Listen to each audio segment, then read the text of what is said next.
Muy buenos días a todos los asistentes, a todos los ponentes. Yo soy el doctor Héctor Simón Moreno, soy profesor lector de Derecho Civil y miembro también de la Cátedra UNESCO de Vivienda de la Universidad Rovira i Virgili, y tengo el placer en el día de hoy de moderar este primer panel que versará sobre cooperativas, co-living, co-housing, innovaciones en vivienda, en definitiva, el acceso a la vivienda hoy. Solo recordar que paralelamente pues también tendrá lugar un segundo panel, el panel B, y que por tanto pues cabe la posibilidad de ir pues, asistiendo a las ponencias que sobre las cuales cada uno tenga su interés. Dicho esto, simplemente pues explicar cómo va a funcionar este primer panel. Contamos con 8 ponencias de una duración máxima de 10 minutos, y a continuación de cada una de estas ponencias pues tendrá lugar una pequeña discusión. Hemos incorporado en la línea de lo que tiene lugar, de lo que sucede en congresos internacionales, como la European Network for Housing Research. Al final de cada ponencia, pues alguien pues ha leído previamente lo que es el paper y formula pues alguna sugerencia, formula alguna cuestión, siempre con la voluntad de pues enriquecer y mejorar el trabajo que se ha presentado, ¿vale?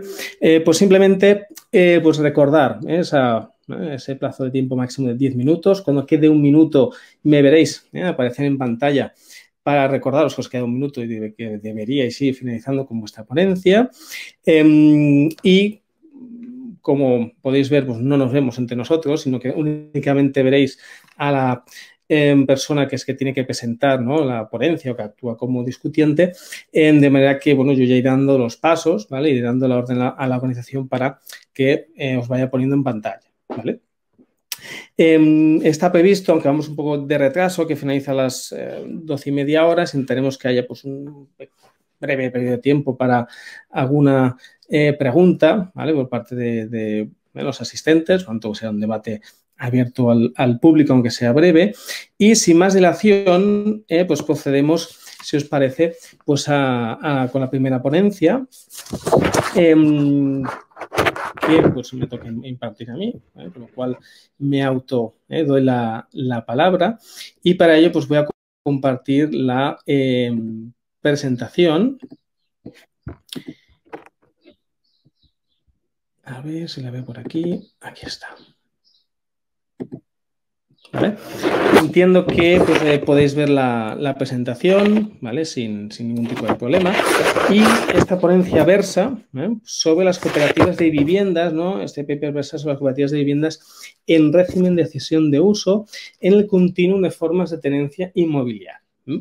Simplemente un pequeño recordatorio, y es que el cohousing pues es una modalidad que se marca dentro del paraguas, ¿no?, de la vivienda colaborativa, donde en definitiva una serie de personas, ¿no?, una pluralidad de personas se autoorganizan para la provisión de vivienda asequible. Tanto dentro de este paraguas, ¿no?, lo que es la vivienda colaborativa, tenemos el cohousing, que presenta estas características: esa coexistencia de espacios privativos y de instalaciones comunes, ¿no? De hecho, pues las instalaciones comunes, ¿no?, tienen más preeminencia, ¿no?, y más interés y más importancia, ¿no?, para los miembros de la cooperativa que los espacios privativos. Hay unas normas que rigen el funcionamiento de la comunidad, unos estatutos, hay una participación y una autoorganización de los residentes. Son los propios miembros los que eligen. Uy, perdón, ahora no sé si veis, sí, ¿no? Eligen a los futuros miembros, y hay una serie de valores que tienen importancia en las experiencias cohousing, como la solidaridad, la inclusión social, la sostenibilidad ambiental, etc. Bien, cuando a ver si puedo pasar aquí la pantalla.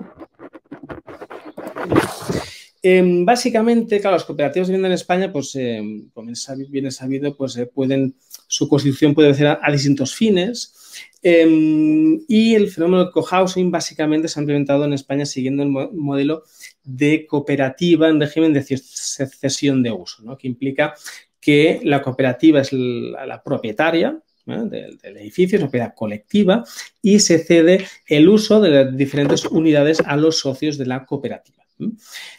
Aquí ya nos encontramos con un primer problema y es que la legislación estatal y autonómica de cooperativas es la que regula pues, la relación entre los socios con la cooperativa, en relación a estos aspectos que veis aquí, la constitución, la opción de acuerdos o normas sociales, pero todos los aspectos pues, civiles pues no se regulan en esta legislación sobre cooperativas, tanto a nivel estatal como las que tenemos en las distintas comunidades autónomas, sino que, bueno, tenemos que acudir pues, a la normativa general pues, en materia de obligaciones, contratos, derechos reales. Por lo tanto, estos aspectos se rigen por la legislación civil.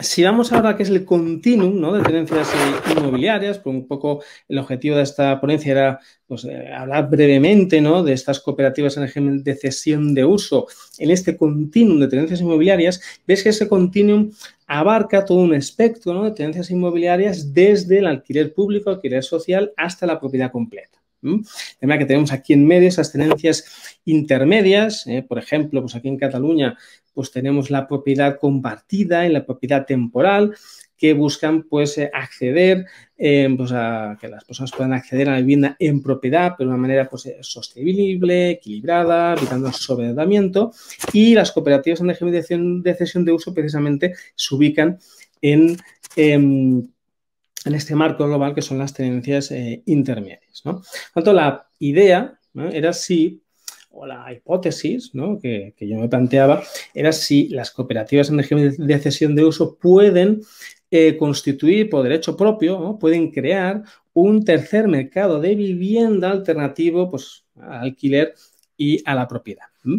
Para ello, pues ya nos indican, ¿no?, tanto la agenda urbana como este informe internacional, este informe europeo, ¿no?, en el que participó la Cátedra UNESCO de Vivienda, pues ya nos indica que, bueno, pues hay que ofrecer evidentemente ese continuum, ¿no?, de tenencias inmobiliarias, pero que deben ofrecer pues la debida seguridad, la debida estabilidad, la debida flexibilidad pues a las personas a los ciudadanos en definitiva, ¿vale?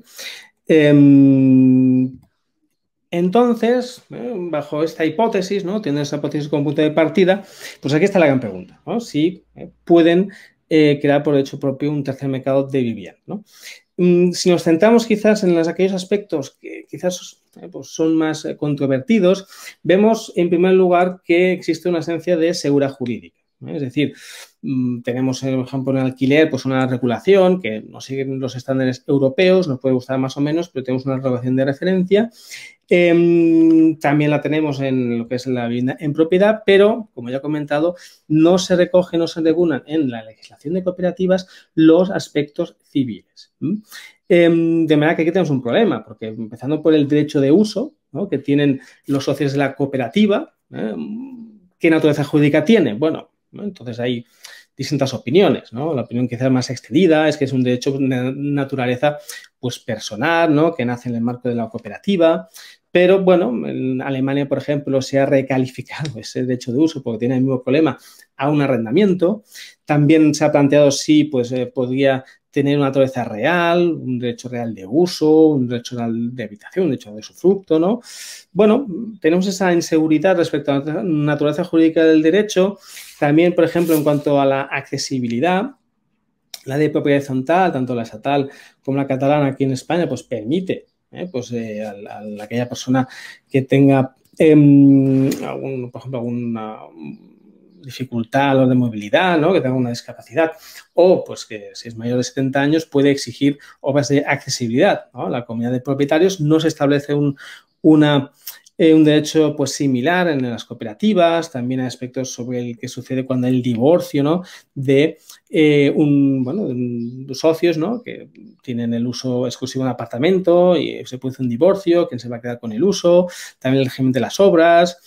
Son cuestiones que en los estatutos, ¿no?, se acaban algunos de ellos solucionando, pero porque es una regulación ad hoc, porque no hay una regulación de referencia, ¿no?, que daría seguridad jurídica a las cooperativas en régimen de cesión de uso. También encontramos problemas en cuanto a replicabilidad del modelo, porque hay barreras de financiación, aquí tenemos problemas con las entidades, con los bancos privados, ¿no? Entidades de crédito, pues adicionalmente no quieren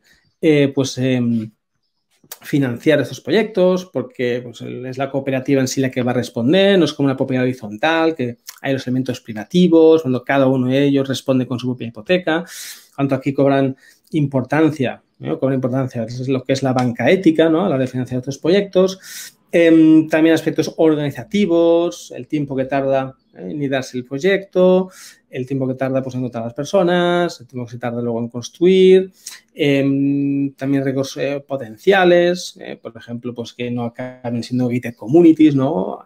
Aisladas del entorno. Por lo tanto, son aspectos que dificultan un poco la replicabilidad de este modelo.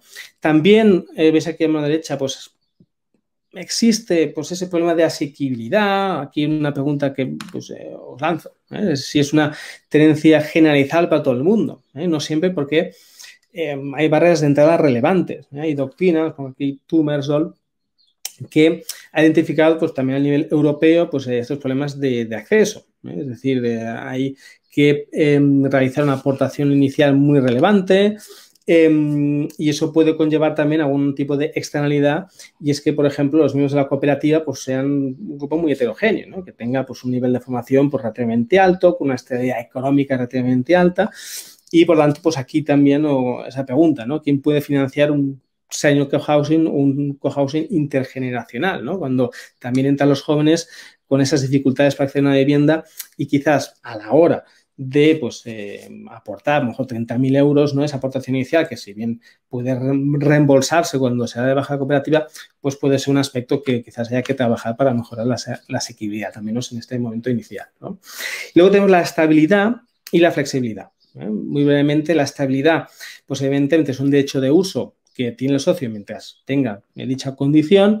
Sí que es verdad que pues, hay esa posible expulsión por incumplimiento de esas obligaciones sociales, ¿no? Que se pueden detallar en los estatutos. Y aquí sí que pues volvemos a lo mismo, ¿no? ¿Qué sucede cuando hay ese divorcio, cuando hay esa subrogación, cuando hay un fallecimiento, ¿no? de uno de los socios? Pues podrán o no subrogarse pues los que conviven, ¿no? Con el socio. Bueno, pues son cuestiones que quizás habría que trabajar más para otorgar más estabilidad a esta forma de tenencia, y ciertamente es una pues tenencia que es flexible, porque la baja voluntaria es flexible, si bien está sometida pues normalmente a determinados requisitos como una pues una notificación con una necesaria, un tiempo con un tiempo de alteración determinado. Por lo tanto, bueno, de esos aspectos, ¿no? Que deberían reunir pues las cooperativas de cesión de uso, vemos que básicamente pues esa replicabilidad, esa ausencia de seguridad jurídica y de asequibilidad quizás son los aspectos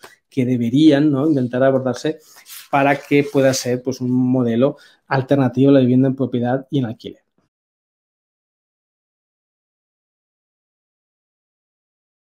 Sin más dilación, pasamos a la segunda ponente, doña María José Soler Tarradellas, de la Diputación de Barcelona, que nos va a hablar de la vivienda cooperativa en cesión de uso, herramientas y criterios para su implementación a escala municipal. Pero cuando quieras, María José, tienes la palabra. ¿Se ve la exposición? Héctor, ¿se ve la exposición? No, no se ve. Tienes que abrirla, ¿vale? En pantalla completa. Tú la abres. Pantalla completa.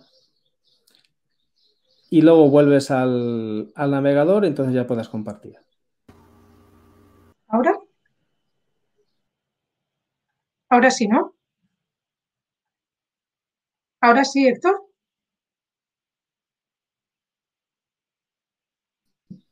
Ahora sí. Ahora sí, ¿no? Sí. Bueno, pues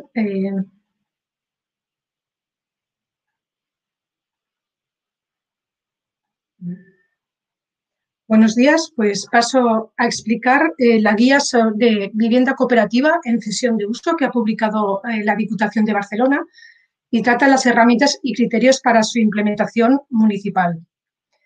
Esta publicación pues, cubre la necesidad de abordar el modelo de la vivienda cooperativa en cesión de uso desde el punto de vista de los entes locales, facilitando conocimientos y herramientas para impulsar las cooperativas en cesión de uso dentro de su municipio. Es importante dotar de herramientas de conocimiento a las personas con responsabilidades en el ámbito local que les interese abrirse a este tipo de iniciativas y proporcionar información relevante desde el punto de vista de los entes locales para generar una idea global sobre el funcionamiento del mundo de la vivienda cooperativa y facilitar la gestión técnica, jurídica y económica del desarrollo de un proyecto, desde establecer el grado de soporte que quiere prestar un ayuntamiento hasta el análisis de la viabilidad de una promoción en un solar y la licitación de un concurso público. Esta publicación se estructura en 4 partes. La primera parte hace una aproximación al marco conceptual del modelo, el contexto, la evolución, marco normativo, estado de implantación en Cataluña y, muy importante, la justificación del interés público. La segunda aborda los aspectos que deben tenerse en cuenta para que un ayuntamiento establezca las bases del modelo que quiere implantar. Y la tercera destaca la importancia de que el ayuntamiento disponga de un estudio de viabilidad que fundamente y oriente las posibles promociones, detectar los obstáculos que puedan dificultar el proceso de la promoción y el procedimiento de licitación de un concurso público para la cesión de terreno. La cuarta expone unas consideraciones finales, es un extracto de los puntos claves expuestos en el documento y se acompañan 3 anexos, el primer anexo con experiencias internacionales, el segundo con experiencias implantadas en Cataluña y el tercero un ejemplo de la estructura de un estudio de viabilidad que puede servir de guía para estudiar un caso en concreto por parte de los servicios técnicos municipales. En el apartado 1, antecedentes, el contexto de crecimiento del modelo en Cataluña. Las principales características del modelo de régimen de uso, que ya se ha explicado un poco anteriormente, y se trata de un modelo de provisión de vivienda asequible y no especulativo con garantías de estabilidad y permanencia para los usuarios. Entonces, ¿por qué no especulativo? ¿No? Las viviendas porque son propiedad de la cooperativa y eso pues, evita que entren en el mercado libre. Importante en este gráfico, en esta figura, la comparación del modelo cooperativo en cesión de uso con la venta. En común tienen la estabilidad y permanencia y con el alquiler en común pues, el establecimiento, el pago de una cuota mensual. También muy importante definir los argumentos para justificar el interés público de la vivienda cooperativa en cesión de uso y las herramientas que pueden utilizar los ayuntamientos para promover estas iniciativas. Argumentos, bueno, ya se ha explicado un poco de manera general también, diversificar la oferta asequible, proporciona la estabilidad a los usuarios a través de tenencias largas, se potencia la relación con el entorno y en cuanto a salud y medio ambiente, pues genera beneficios como evitar el aislamiento social. ¿Y qué pueden hacer los gobiernos locales? Las principales herramientas para implantar este modelo sería desde el soporte a grupos organizados, difusión del modelo, algunas medidas fiscales, un derecho de superficie a largo plazo y la cesión de inmuebles municipales que lo voy a tratar en el apartado 2.3. Apartado 2 son los aspectos jurídicos administrativos a tener en cuenta para implantar el modelo, desde las competencias de las administraciones, la importancia de determinar las necesidades de vivienda y colectivos destinatarios, muy importante hacer una información y un análisis, los aspectos claves de la cesión de inmuebles municipales, la cesión de un determinado inmueble y las características de la cooperativa adjudicataria.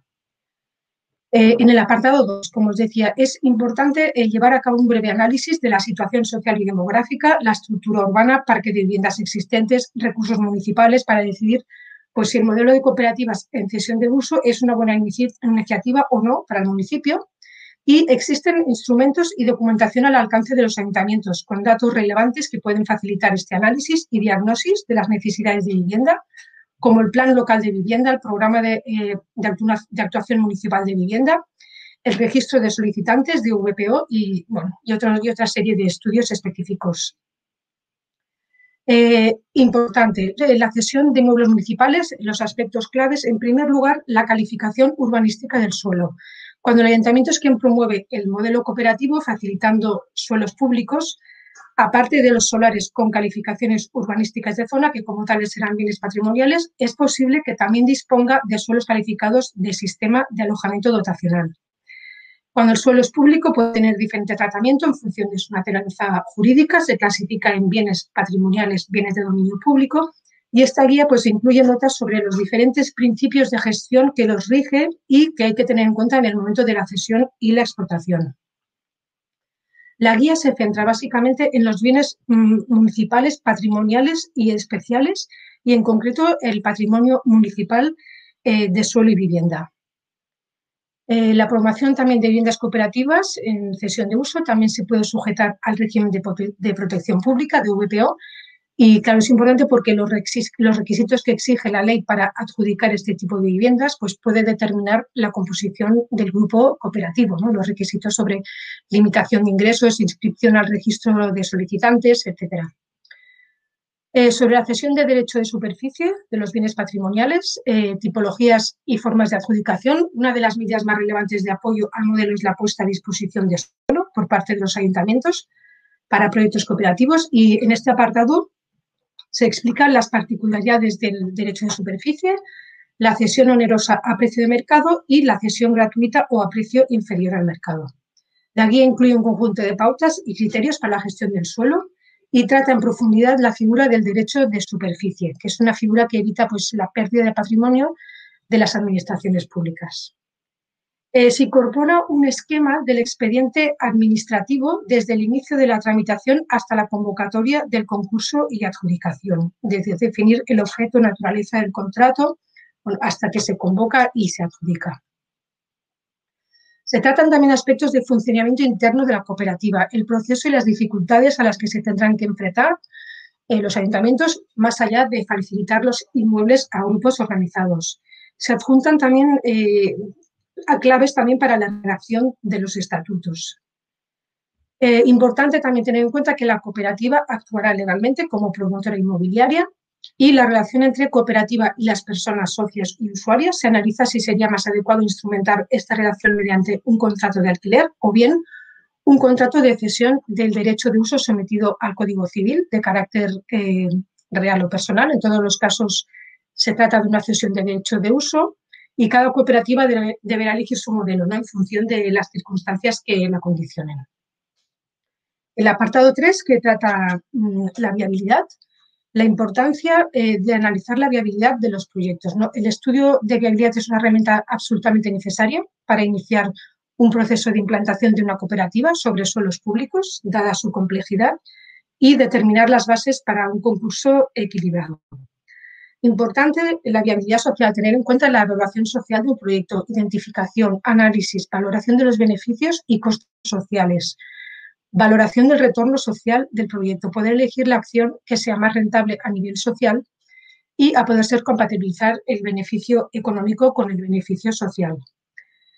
Los estudios también deben incluir una parte de análisis del estado actual y recogida de información del inmueble y una parte de diagnosis que indique las adecuaciones necesarias para poner en marcha el proyecto. Tener información sobre las personas adjudicatarias, comprobar la calificación del suelo, si es compatible con un proyecto cooperativo, que tenga la condición de solar, realizar un análisis y diagnosis arquitectónica y un análisis jurídico patrimonial. Y respecto a la viabilidad económica, pues depende pues, de diferentes factores que inciden en su costo e impactan en la capacidad de pago de los futuros usuarios del proyecto. Se considera la fase de construcción, donde está el coste de suelo de la obra y toda la forma de financiación, que puede ser muy variada, y la fase de explotación, donde se detallan los gastos de explotación, ingresos de explotación, cómo se calcula la cuota de uso, la cuota de mantenimiento, etcétera. Se incluyen unos parámetros de referencia para poder analizar la viabilidad y rentabilidad de esta actuación y se abordan también los aspectos fiscales de las cooperativas, constitución de la cooperativa, desarrollo, los impuestos que afectan a la explotación del inmueble y el régimen tributario de los socios de la cooperativa. Y por último, y muy importante, el apoyo municipal, que dependerá del papel que quiera adoptar el ayuntamiento y de los recursos de que disponga. Cualquier tipo de medida de fomento facilitará la implantación del modelo en su municipio, desde bonificaciones fiscales, IBI, ICIO, medidas de apoyo económico como son las subvenciones y otras posibilidades de participación municipal como serían los convenios de colaboración con cooperativas y participación directa de los ayuntamientos.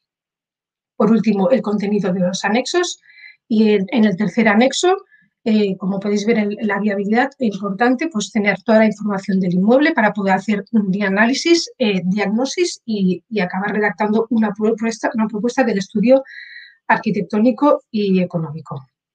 Bueno, hasta aquí la presentación y si cualquier cosa más, pues ya nos vemos. Gracias. Muy bien, José, muchas gracias por tu interesante presentación y por ajustarte al plazo establecido. Da la circunstancia de que, bueno, pues el discutiente, ¿vale?, de tu presentación, simplemente una pregunta que me había surgido, y era que a la hora de decidir quién forma parte de la cooperativa, ¿no?, además de las personas que lo impulsan, ¿quién lo acaba decidiendo? Es decir, la cooperativa, el ayuntamiento, ¿no?, en el sentido de que cuando hay un apoyo público, ¿no?, por ejemplo, se cede el suelo en derecho de superficie, es decir, se respeta el orden, por ejemplo, de los solicitantes de viviendas sociales, la cooperativa la que al final pues elige los solicitantes dentro de esta lista o fuera de él. No sé si esto se pacta en el contrato de adjudicación. Bueno, es simplemente una cuestión que me había ocurrido. Varias cosas, Héctor.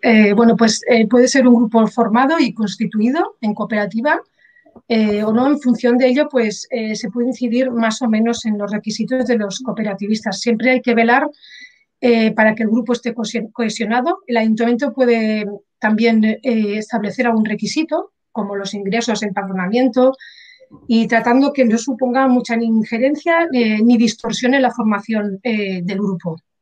Si las viviendas, bueno, como decía, son de protección oficial, se deberá respetar, ¿no?, el procedimiento que establece la Ley de Vivienda de Cataluña, que exige la inscripción en el registro de solicitantes de vivienda en protección oficial, y eso pues exige pues, transparencia y objetividad. Y si no son de protección oficial, pues se puede pedir de forma voluntaria por el ayuntamiento, junto a otros requisitos, siempre pues velando, como te decía, por la cohesión del grupo de cooperativistas. Bueno, los requisitos, ¿no?, que se establecen desde el ayuntamiento se pueden fijar en las bases del concurso como un punto más o en el convenio en caso de que sea adjudicación directa. Muy bien, pues gracias. La verdad es que tenía esa duda. Bueno, la verdad por contestarla. Pues ahora pasamos a la cuarta ponente, que es doña Valentina Cortés Urra, de la Universidad Tecnológica de Delft, que nos va a hablar sobre el potencial de la vivienda colaborativa en Chile, abordando los déficits de vivienda. Tanto, Valentina, cuando quieras, pues tienes la palabra. Gracias. Hola, buenos días y buenos días a todos. ¿Pueden ver mi pantalla? Sí. Entonces empezamos. Un segundo. Ahí. Ok. Bueno, primero que todo, decirles que es un honor estar hoy día participando en el Congreso Nacional de Vivienda Colaborativa y Territorio. Muchas gracias a los y a las organizadoras. Hoy les presento parte de la investigación de doctorado desarrollada durante estos 2 últimos años en la Universidad Tecnológica de Delft en Países Bajos. Y en esta presentación hablaré brevemente de uno de los artículos que estoy desarrollando en el marco de mi investigación, el que se denomina provisoriamente el potencial de la vivienda colaborativa en Chile, abordando los déficits de vivienda, la que desarrollo con el apoyo de mis supervisores Vincent Kraus y Darin Kaczynski. Primero, para contextualizar, formularé el problema de investigación. Mi tesis estudia específicamente la vivienda colaborativa y las posibilidades de implementación en el contexto latinoamericano, más específicamente en Chile. Entonces, para explicar cómo comienza el problema de la vivienda en Chile, es importante entender, en primer lugar, cómo funciona el sistema de provisión de vivienda chileno. La primera forma de obtención de vivienda en Chile es a través del mercado inmobiliario privado y la segunda es a través del Estado, que otorga la vivienda a través de un sistema de subsidios. Esto quiere decir que el Estado da los subsidios y apoyo financiero para la compra de viviendas producidas por este mercado privado, que en el fondo forma parte de un proceso de sistema subsidiario de provisión de vivienda, el que deriva del modelo neoliberal de privatización de servicios, disculpen, que en el fondo delega sus funciones a empresas privadas que controlan los precios y la calidad de la vivienda con el fin de perseguir su interés económico. Este sistema ha generado que las viviendas no sean asequibles para todos los ciudadanos, que en sumatoria con la fragmentación del territorio, la segregación de las ciudades, tiene como consecuencia una creciente necesidad de vivienda. Esto lleva a los ciudadanos, como podemos ver en pantalla, a buscar otras soluciones de vivienda y a luchar por el derecho a la vivienda a través de protestas y movilizaciones sociales. Aunque si bien existen estudios y análisis de vivienda, soluciones políticas, nuevos programas, nuevos planes para otorgar vivienda en Chile, estas soluciones no reconocen la vivienda como un activo multidimensional. De esta manera, mi investigación propone que el sistema de provisión tradicional de vivienda chileno enfrenta desafíos multidimensionales que no ha podido resolver durante sus años de práctica, ya que los planes y soluciones habitacionales responden parcialmente a los déficits existentes, sin incluir una visión integral de los mismos. Así como también existe ahora actualmente una preocupación por la vivienda que no solo incluye los déficits cuantitativos y cualitativos, sino que se extiende a resolver desafíos relacionados con la dinámica social que se presentan al vivir en los hogares, los que incluyen en el fondo aspectos sociales como la solidaridad, capital social, relaciones recíprocas y la vida comunitaria, es que proponemos que existen 4 dimensiones para abordar el déficit habitacional. La primera es la cuantitativa, la que se relaciona, como todos sabemos, al número de viviendas necesarias para satisfacer la población existente. El déficit cualitativo referido a los materiales, la conservación, la presencia de los servicios básicos y habitabilidad en los hogares. El déficit urbano, el que ha sido estudiado durante décadas por diversos autores, el que se asocia a la segregación residencial, la fragmentación del territorio y la inclusión social. Y finalmente, lo que se define en mi investigación como el déficit social de la vivienda, el que se mira a una escala de barrio, el que se asocia a la falta de consideración en la planificación urbana del país, de la estimulación y el contacto entre los vecinos de un barrio, el apoyo al capital social, la falta de consideración de las preferencias de los habitantes en relación a la ubicación de las viviendas. Como respuesta a estas problemáticas y como consecuencia a la existencia de estos déficits de vivienda en todas sus dimensiones, que ha sido un problema creciente en Chile desde las últimas décadas del siglo XX, especialmente después de la dictadura, es que parte de sus habitantes se han agrupado de forma colectiva como sociedad civil, tanto en el pasado como en la actualidad, creando nuevas alternativas habitacionales formales e informales para satisfacer sus necesidades. Específicamente en Chile han surgido organizaciones de pobladores, también experiencias de autogestión de vivienda, y eso lo podemos observar, como vemos en pantalla, en iniciativas formales como conventillos, CITES, cooperativas de vivienda, algunos proyectos también de vivienda social, los que son generados por las comunidades y un grupo de trabajadores necesitados de vivienda en colaboración con el tercer sector. También este sentido de colaboración la podemos ver en la vivienda informal, que es generada por la autogestión de los habitantes, que son conocidas como campamentos o tomas de terreno, en donde en los proyectos se reconoce un alto nivel participativo de los residentes y fuertes lazos familiares de confianza y de solidaridad. En respuesta a problemas similares y actuales de vivienda en el norte global, formas de vivienda autoorganizadas han resurgido en los 90, como todos ya sabemos, en países como Países Bajos, Bélgica, Dinamarca, Polonia y Francia, y estas iniciativas se entienden bajo el término paraguas de lo que llamamos la vivienda colaborativa, como han mencionado algunos de los colegas con anterioridad, que bajo nuestra definición es una forma alternativa del modelo de provisión de vivienda que es liderado principalmente por los vecinos organizados colectivamente, quienes producen, gestionan, desarrollan y en algunos casos codiseñan sus viviendas en combinación con diferentes grupos de interesados. La vivienda colaborativa, como les decía, funciona como un paraguas que abarca bajo de esta una amplia variedad de formas autoorganizadas y autogestionadas, como la covivienda o cohousing, fideicomisos de tierras comunitarias, vivienda colectiva, comunidades de trabajo y comunidades ecológicas. En relación a la principal motivación de la vivienda colaborativa, estas iniciativas incluyen dentro de sus impulsores un alto nivel de participación de la sociedad civil, y dentro de ellos considera la ayuda mutua, la vida comunitaria y la solidaridad. Sin embargo, actualmente, si bien existe una gran variedad de estudios enfocados en la reemergencia de la vivienda colaborativa, aún no ha sido explorada la evidencia científica que muestre si vivienda colaborativa tiene la cabida para resolver específicamente los déficits de vivienda, mirando específicamente el déficit social de la vivienda. En este contexto, surge la pregunta de si pueden las formas de vivienda colaborativa contribuir a abordar los déficits de vivienda chilena y, de ser así, ¿de qué manera? De esta forma, mi investigación busca determinar las oportunidades y limitaciones de la vivienda colaborativa al resolver los déficits habitacionales, así como determinar las condiciones, los escenarios futuros para el desarrollo de estas iniciativas en el contexto chileno. Actualmente me encuentro en la etapa 2 de mi investigación, tratando de determinar la conexión y el link entre la vivienda colaborativa y los déficits de vivienda, enfocándome en lo que definimos en esta tesis como el déficit social de vivienda, en donde se conduce una revisión sistemática de la literatura dividida en dos partes. La primera es la reconceptualización de los déficits habitacionales en Latinoamérica y una crítica a la política habitacional existente en Chile. Y la segunda es enfocada en determinar la evidencia empírica y teórica sobre las oportunidades y limitaciones de estas formas al abordar los déficits habitacionales, en donde se analizan los artículos categorizándolos a través del estudio de las declaraciones de los autores y estableciendo indicadores de análisis.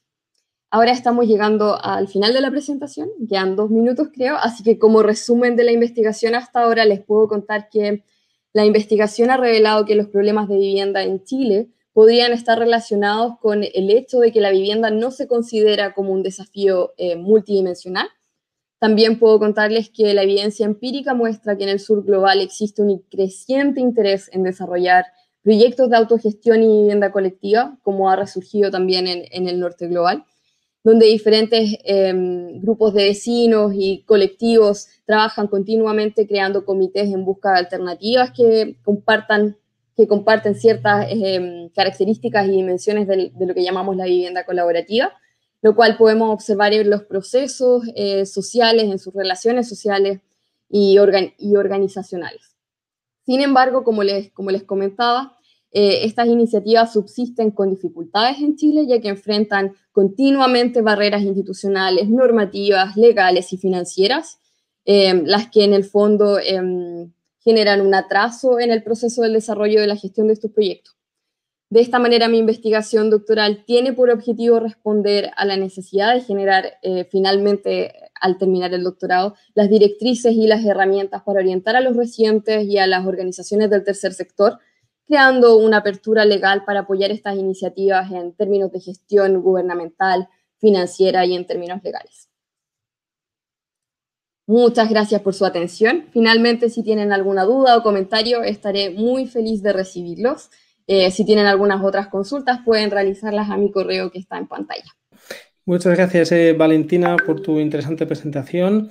Ahora tiene la palabra doña María José Soler Tarradellas. No sin antes recordar que cabe la posibilidad de que los asistentes formulen preguntas, ¿vale? De hecho, la realización, pues ya me ha comentado que os informará sobre ello y si hay alguna cuestión, pues al final de la sesión pues se dirigirán las cuestiones a cada uno o al ponente que pertoque, ¿vale? María José, tienes la palabra. Gracias. Vale, gracias. Gracias, Valentina, por tu presentación. Ya hemos estado en contacto estos días y, bueno, muy interesante la investigación que estáis haciendo y las conclusiones que estáis llegando. O sea, me centro sobre el último apartado, oportunidades y limitaciones del modelo de vivienda colaborativa, porque lo veo que está bastante relacionado, ¿no? Tiene muchos puntos que han salido en común con la guía que he presentado y que llevamos ya también años. Y, bueno, hacer algunos comentarios sobre tu exposición en relación a la guía. La guía, la verdad es que detecta, ¿no? O sea, hemos comentado que se detecta cierta desorientación sobre las características del modelo, tanto por parte de las administraciones como del público en general, y que es necesario pues perfeccionar, ¿no? Tanto el marco regulatorio a nivel estatal y regional. Y en esta guía, la guía que he presentado, presenta una serie de experiencias a escala internacional que tienen una larga historia de organización cooperativista en el campo de la vivienda y también del soporte institucional. Se indican distintos tipos de soporte público como las diferentes formas de acceso a la financiación, el acceso a terrenos, bienes inmuebles, subvenciones y, bueno, que es importante, ¿no?, hacer balance de estas experiencias existentes y detectar, pues, deficiencias y también, pues, los potenciales, ¿no? Y luego importante como adaptarse a las realidades y circunstancias de cada país, tanto sociológica, económica, legal, administrativa y como he expuesto antes, o sea, para mí es muy importante analizar la viabilidad, pero a todos los niveles, ¿no? Como decíamos, porque hay veces que no tiene un resultado económico viable, pero se ampara en que sí lo tiene social, ¿no? Y entonces, pues la administración puede, como estaban también comentando el anterior, pues sí, diferentes roles puede crear. Estar como facilitador de ayudas fiscales, proporcionar solares, como colaborador, participar en la financiación y como impulsor, realizando acciones de cohesión de grupo y difusión del modelo. Entonces, la pregunta, y ya me he extendido mucho, era si habéis analizado o tenéis intención de analizar el modelo de cooperativas, pero en cesión de uso, ¿no? El régimen de cesión de uso. Muchas Y gracias, cualquier María cosa, José. estamos. Sí, muchas gracias por tu pregunta y creo que tengo un minuto tal vez para comentar. Te puedo contar bueno, sí estoy considerando estudiar el contexto español porque es un contexto que de cierta forma es un poco similar al chileno en algunos aspectos, al menos más que Holanda, digamos, donde estoy estudiando, o Alemania. Y es súper interesante el ejemplo porque en el caso chileno nosotros tenemos una larga historia de desarrollar cooperativas durante el tiempo, a las que llamamos nosotros cooperativas cerradas o abiertas, las cuales después de nuestra dictadura en el fondo se eliminaron y se dispersaron estas cooperativas y no siguieron con el tiempo, digamos, por diversos factores, tanto económicos, sociales y políticos. Y ahora, actualmente, los habitantes están interesados en desarrollar esta tipología de vivienda y hay 2 cooperativas que se están desarrollando, llevan ya creo que cerca de 8 años en proceso, aún todavía se enfrentan a muchas barreras legales y normativas, y están intentando ellos luchar contra esto y poder sacar adelante sus proyectos. Entonces mi respuesta es sí, creo que es un buen ejemplo mirar las cooperativas en cesión de uso, especialmente para estos 2 proyectos. Tenemos uno en Santiago, que se llama la cooperativa Ñuquemapu, que ustedes la pueden encontrar online, y también la cooperativa Paiwen en Valparaíso.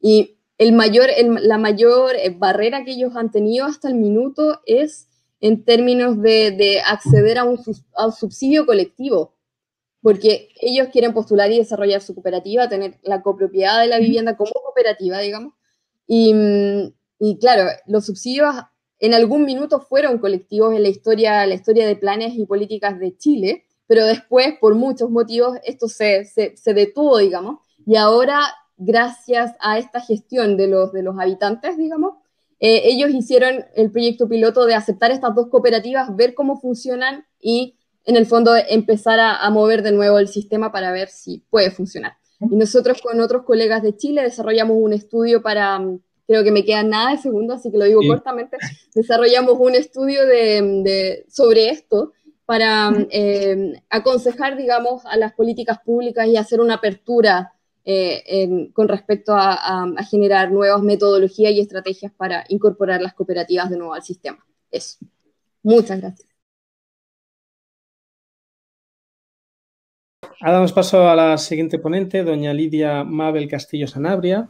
Es abogada de la Universidad de La Sabana, Colombia. Es máster en antropóloga urbana, migraciones e intervenciones sociales de la Universidad de Rovira i Virgili. Y nos va a hablar de las cooperativas de vivienda, un movimiento colaborativo que nace en Europa y se extiende a Latinoamérica como solución al déficit de vivienda social. Lidia, cuando quieras tienes la palabra. Gracias. Héctor, a todos muchísimas gracias por hacerme parte de estas ponencias en el marco del Congreso Nacional. Estamos a un minutito de que me ayuden con la presentación. Muchísimas gracias. Como bien lo señala, vamos a hacer un recorrido extenso desde la historia de cómo nace el movimiento colaborativo en Europa y se extiende a Latinoamérica. Continuamos. Paso. El cooperativismo de vivienda, como ya lo han dicho muchísimos de mis antecesores, empieza precisamente como una forma y una dinámica de vivienda en Dinamarca, pero también se ha extendido con muchísima fuerza en Suecia, Alemania e Inglaterra, por mencionar algunos países europeos. En América Latina los modelos se incorporan, por ejemplo, en Canadá y en Uruguay, más o menos para los años 60. Paso. Si hay algo que me está dejando ahora este máster que estoy haciendo en antropología urbana, precisamente con la Universidad Rovira y Virgili, es precisamente la importancia que tenemos de incorporar nuevamente la historia.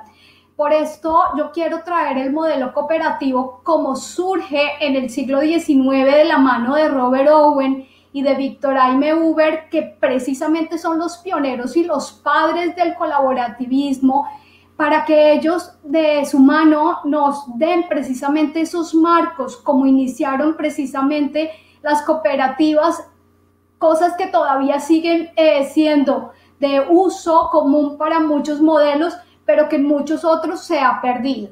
Seguimos. Europa tuvo algo muy importante, y es que la vivienda cooperativa tuvo el protagonismo más grande precisamente en la reconstrucción de la Primera y la Segunda Guerra Mundial. Digamos que este modelo europeo fue importante para la reconstrucción de estas ciudades. En este caso muestro una foto de lo que fue en el año de 1945 Dresden, Alemania, y en lo que terminó siendo al final cuando se hizo la reconstrucción. El modelo europeo termina introduciéndose no solamente en Latinoamérica, sino también en Asia y en África. Seguimos. Europa tiene cerca de 27 millones de personas que viven en cooperativas de vivienda, tanto en Suecia, Noruega, Polonia, ya nos lo decían algunos de nuestros ponentes antecesores, y la República Checa, con un stock aproximado de entre el 10 y el 20% destinados a este fin. Y la tendencia, obviamente, sigue creciendo. Seguimos. Dentro de las diferentes modalidades en las que se viene presentando precisamente las cooperativas de vivienda, tenemos unos pocos modelos que quise traer. Obviamente hay cantidades de ejemplos, pero obviamente han surgido cooperativas de vivienda en torno a la agenda medioambiental, y aquí entonces les traigo el caso de la Village Vertical en Lyon, en Francia, uno de los más importantes que tiene en tiempos modernos la actividad cooperativista. Este proyecto nace precisamente con el resurgimiento del encarecimiento del agua, y está aquí precisamente dentro de este tema. La transición demográfica, que ya Laura no lo comentó, yo traigo el ejemplo de la Second Half on Life en Suecia, perdón. Ya Laura nos hablaba de la importancia que tiene el cohousing para la tercera edad precisamente en Europa. La Borda, que es los ejemplos más grandes que tiene España, precisamente este proyecto cooperativo es muy nuevo, es muy reciente, se encuentra en Barcelona, y lo que tiene en especial en tiempos de coronavirus fue un éxito, la vida en comunidad, de inclusión social y asequibilidad, obviamente, y como ya también nos lo decía alguna de nuestras expositoras, por temas de género también se han generado este tipo de proyectos de cooperativas. Seguimos. En Latinoamérica, las constantes migraciones de europeos dieron a conocer este modelo de vivienda. Uruguay en este momento es uno de los ejemplos de cooperativismo y de cómo ese modelo se ha hecho una realidad como proyecto de vivienda. Seguimos. Se maneja una arquitectura moderna, joven, buscando un progreso social de la mano de las políticas sociales de bienestar que pretenden dotar la vivienda para un déficit habitacional. Se tienen diferentes tipos de marcos legales en cada país y diferentes mecanismos de acceso. Las iniciativas en su mayoría son precisamente, como ya nos lo decían algunos, de ahorro, de bono o ayudas y de crédito. Obviamente todos estos en procura de tener unas políticas sociales de bienestar eficaces. Seguimos. Algunos ejemplos en Latinoamérica los tenemos en Argentina, en Mendoza, con el Hogar Obrero, que es este proyecto de vivienda que vemos a mano derecha. Colombia, en Bogotá, soy colombiana, quisiera traer este proyecto que nace en 1970 de la mano de la cooperativa y del Fondo de Empleados del Profesorado, Carlos Lleras Restrepo, en México la colonia ferroviaria. Pero lo que es importante resaltar aquí es que aunque son proyectos muy modernos, estos se están haciendo en las periferias y muchos de ellos no cuentan con carreteras ni servicios públicos, entre muchas otras falencias que pueden tener precisamente estos proyectos. Seguimos. Me quedo con mi país y tal vez allí terminamos este recorrido. En Colombia, de 50.374.000 habitantes que se tienen en 2021, cerca de 18,2 millones no tienen vivienda digna, lo que equivale a un 36,6%. Muchísimo, bastante alto. En términos de hogares, esto equivale a 1,3 millones de familias. Se presenta con más rigor en las áreas rurales, con una cifra del 61,4% frente al 23,7% de las áreas urbanas. Seguimos. Quiero presentarles, y tal vez en los pocos minutos que ya me quedan, una experiencia que en este momento se está gestando en Colombia y es la cooperativa Ecomún, el acuerdo de paz que todos conocemos, que se firmó entre el gobierno nacional en 2016 y uno de los grupos guerrilleros que estaban en Colombia, el grupo FARC. El acuerdo de paz simplemente deja un parágrafo en favor de las viviendas que se le iban a generar a los excombatientes de 500 páginas. Esto solamente quedó en un parágrafo de 3 líneas. En la actualidad, Ecomún nace como una solución a la dotación de esta vivienda colaborativa y ha tenido una importancia supremamente grande porque, primero, los dos proyectos que se están tratando de generar ya tienen licencia de construcción, lo que ha permitido que en la zona rural, que es donde se están haciendo precisamente estas viviendas colaborativas, se pueda generar un plan de ordenamiento territorial actual y vigente, que las comunidades que están en torno a los proyectos de vivienda colaborativa se favorezcan muchas veces de servicios de agua y luz, carreteras, que eran cosas que en su primer momento y antes de que existiera el proyecto Ecomún se pudiera dar. Sin embargo, parte de la legislación y parte de los marcos legales que puede tener el país han entorpecido que finalmente el proyecto llegue a la luz porque se tiene un problema de tierras, de tenencia de tierra que ha sido bastante complicado, pero esperamos que en torno de esto se pueda solucionar. Alrededor de Ecomún ha estado no solamente la academia, universidades como la Universidad Nacional de Colombia, sino también universidades como puede ser la de Versalles, la Escuela de Arquitectura y también de Suiza. Algunas proyecciones que nos están generando nos están dando un referente de que hay un apoyo. Está ahí implicadas más de 50 personas con un carácter interdisciplinario, lo que quiere decir que muy pronto se va a poder hacer realidad. En Colombia existen como modelos de vivienda, la vivienda de interés prioritario, que es la VIP, la vivienda de interés social, la BIS, e incluso se alcanzaron a dar viviendas gratis dentro de los programas de vivienda del gobierno nacional.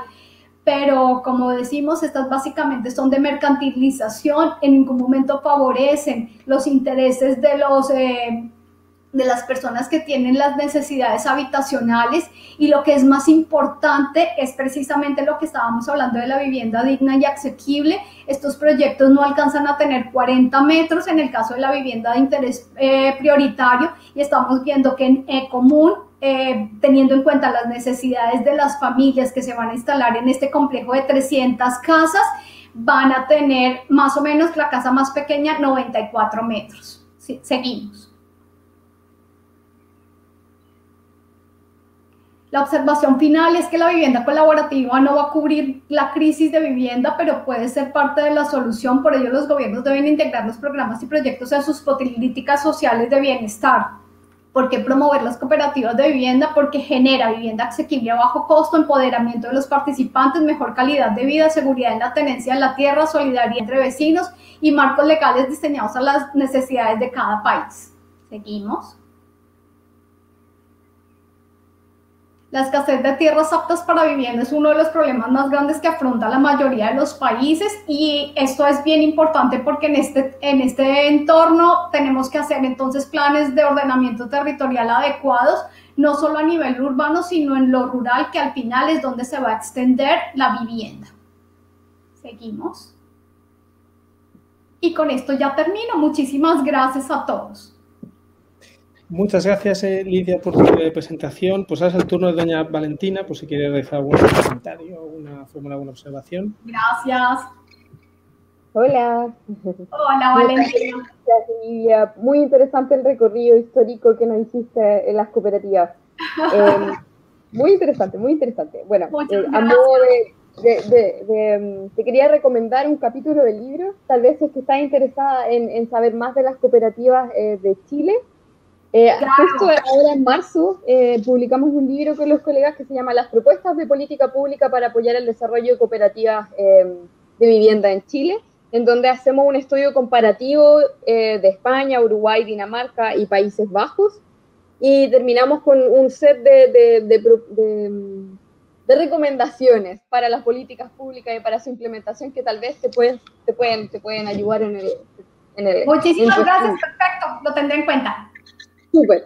Y te quería consultar, en el caso de Colombia, sobre las cooperativas, ¿cuáles, si existen en el fondo estudios empíricos sobre las cooperativas o sobre la vivienda colaborativa en Colombia y sus ventajas respecto a los aspectos sociales desarrollados al habitar en las viviendas? Y la otra pregunta es si es que ya aún como resumen, ¿nos pudieras contar cuáles crees que son las principales barreras para el desarrollo de cooperativas en Colombia?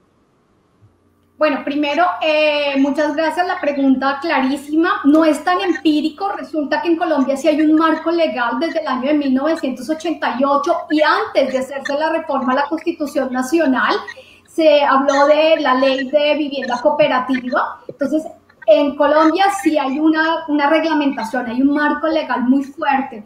Lo mismo en el año 91, 3 años después, se incorpora también dentro de la Constitución Política del país, y lentamente se va fortaleciendo con los de economía solidaria y con otros componentes que, de acuerdo con cada territorio, son importantes de trabajar. Es que es muy complicado. ¿Qué ayudas todas? Si tenemos bien un marco legal, el problema a veces no es el marco legal, porque como les comentaba a ustedes con el tema de común, en este momento ellos ya son cooperativa, ellos ya tienen el terreno por cesión de uso, están en el campo, están en la ruralidad. Los académicos Suiza, Francia nos han hecho unos bosquejos preciosos de cómo van a ser nuestras viviendas, pero tenemos el problema de la tierra. La tierra tenía un problema jurídico, que es el que se está debatiendo. Entonces yo pienso que cada uno de los procesos viene con un ítem específico, con un ítem especial que hay que ser tratado de manera personal e individualizada. Okay. Muchas gracias por tu respuesta. A ti, Valentina, y espero tener el ejemplar. Sí, te envío. Gracias. Bueno, gracias a vosotras, es muy interesante la discusión, la verdad.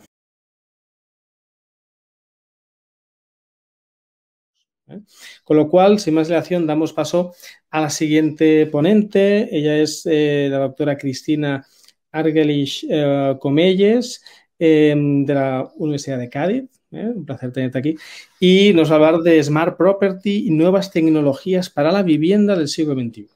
Tanto, Cristina, cuando quieras tienes la palabra. Gracias.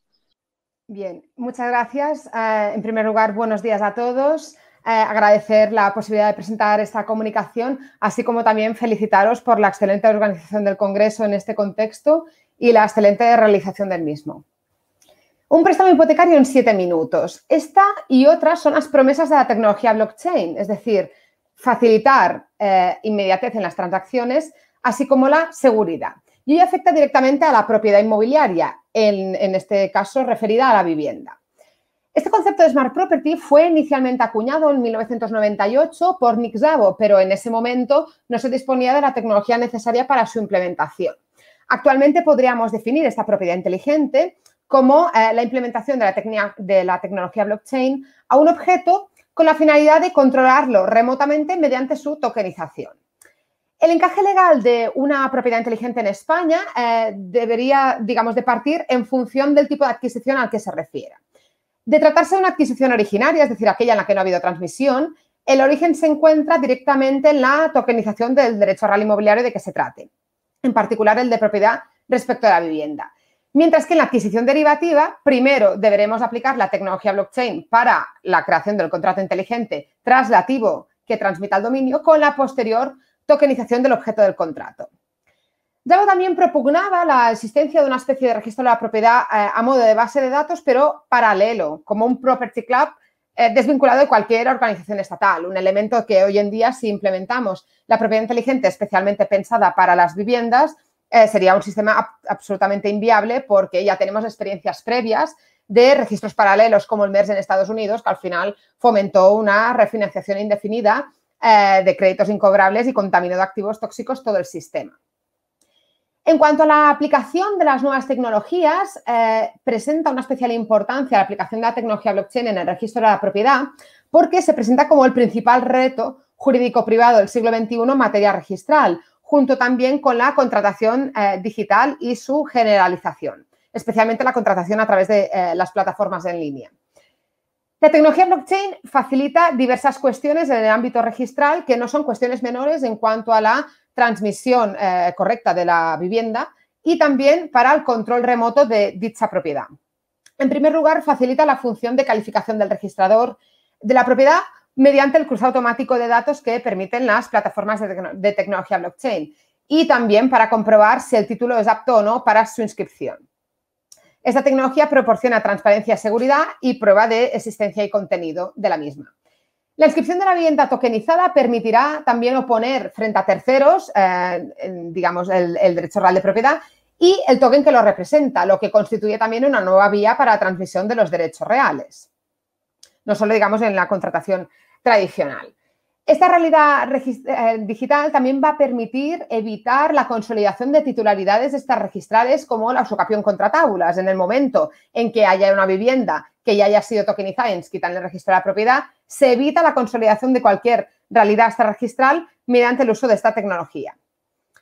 Incluso también, como el propio Szabo indicó, se pueden evitar, digamos, en este caso, el delito de ocupación respecto a una vivienda porque el propio sistema registral garantiza la fecha y hora de entrada, con lo cual no se consolidarían estas realidades. La tecnología blockchain, en definitiva, debe ser un aliado en el ámbito civil y registral en la línea de lo que ya están ejecutando en otros estados, como por ejemplo en Georgia y Suecia, porque hay proyectos de incorporación de la tecnología blockchain en el registro de la propiedad que se encuentran en fase de desarrollo. Recordemos que en España ya en octubre del 2019 se presentó, aunque se está implementando, el proyecto Recturi, que es la implementación de la tecnología blockchain para el control de las viviendas turísticas inscritas en el registro de la propiedad. Incluso en sistemas en los que, digamos, no disponen desde un punto de vista, digamos, desde el derecho continental de un verdadero registro de la propiedad a modo de transmisión de las propiedades inmobiliarias, en el Reino Unido encontramos como el HM Land Registry de Inglaterra y Gales ya está utilizando la tecnología blockchain. De no utilizar esta tecnología como un aliado en el ámbito registral, cabe la posibilidad de que estas plataformas de tecnología blockchain proporcionen tanta seguridad y confianza que al final funcionen como un registro paralelo. Por eso la importancia de incorporarlas en las organizaciones, digamos, estatales al respecto existentes en toda Europa. Por eso también, digamos, hay la previsión a lo largo de este año, veremos cómo queda el asunto, de la plataforma IMOLA dentro del European Land Registry Association, es decir, la creación o la vinculación de todos los registros de la propiedad a nivel europeo también mediante la incorporación de esta tecnología para el cruce automático de datos entre los diversos estados de la Unión Europea. Esta plataforma estará dedicada, o se prevé que esté dedicada, ¿no?, al intercambio de datos de transacciones transfronterizas en el ámbito de la Unión Europea mediante el Land Registry Interconnection y la finalidad es que los registros de la propiedad acaben siendo plataformas intermediarias online de las fincas inscritas. En España, además, desde el 2019, por parte del Colegio de Registradores de la Propiedad y también de Alastria Blockchain Ecosystem, se está intentando explorar las posibilidades o las potencialidades de la tecnología blockchain en el registro de la propiedad. En un estadio más inicial se encuentra el control de las viviendas turísticas mediante el uso de esta tecnología y veremos cómo eso va a evolucionar en un futuro. En la actualidad debe implementarse esta tecnología para la garantía del control remoto de la propiedad en la que se instrumente y en concreto la tokenización permitirá aumentar, en este caso, la demanda de vivienda, mediante diversos mecanismos. En primer lugar, encontramos que mediante los algoritmos y el machine learning se puede realizar un tratamiento masivo de datos apto para operar en cualquiera de las plataformas y para realizar diversas transacciones de una forma segura y eficaz. El aumento de la presencia de los bienes tokenizados en una misma área geográfica hará que esos aumenten de valor, precisamente por ese control remoto que permite la tokenización. Los propietarios podrán ejecutar mejoras en los inmuebles para incrementar el valor de esa propiedad tokenizada y, finalmente, la aplicación extensiva de esa tecnología va a democratizar el coste del crédito porque una propiedad tokenizada va a tener un coste más bajo que aquella propiedad que no lo esté, aquella vivienda que no lo esté, y redundará eso en un incremento del valor de la propiedad tokenizada sin incrementar el coste del crédito para la adquisición de dicha vivienda. La tokenización plantea, dos retos importantes para el derecho civil, en particular mediante su aplicación en el ámbito de la vivienda. En primer lugar, la sustitución del objeto contractual por la regulación del token, y eso en las plataformas de tecnología blockchain se va a realizar mediante, a modo de aceptación de los términos y condiciones de la plataforma, con un click wrap o browse wrap agreement, en forma de mecanismo reputacional. Como sabemos, las plataformas, no se encuentran reguladas, están pendientes de abordamiento por parte de la Unión Europea. Veremos cómo queda eso, pero de momento sí que existen los mecanismos reputacionales para la autorregulación de las propias plataformas. En segundo lugar, la determinación de la naturaleza real o personal de los derechos derivados de los tokens. Este también es un punto clave por cuanto hay, tokens híbridos en los que no vamos a entrar para, remitirlo a la siguiente comunicación, y que eso también será el gran tema del que se tendrá que abordar a lo largo de los próximos años, la implementación de esta tecnología. En este contexto de evolución ascendente de las nuevas tecnologías, la economía colaborativa en general y las plataformas tienen dos retos. El primero es abordar en materia de consumo la automatización contractual y los distintos remedios en materia de contratación, electrónica. Y también los remedios jurídicos para los ad prosumers o aquellos consumidores o prosumidores que se relacionen mediante estas plataformas. Y otro reto se concreta en que el control de la propiedad y el uso, que ni las plataformas ni la vinculación de la vivienda al Internet of Things, deberá pasar necesariamente por la tokenización de dicha vivienda.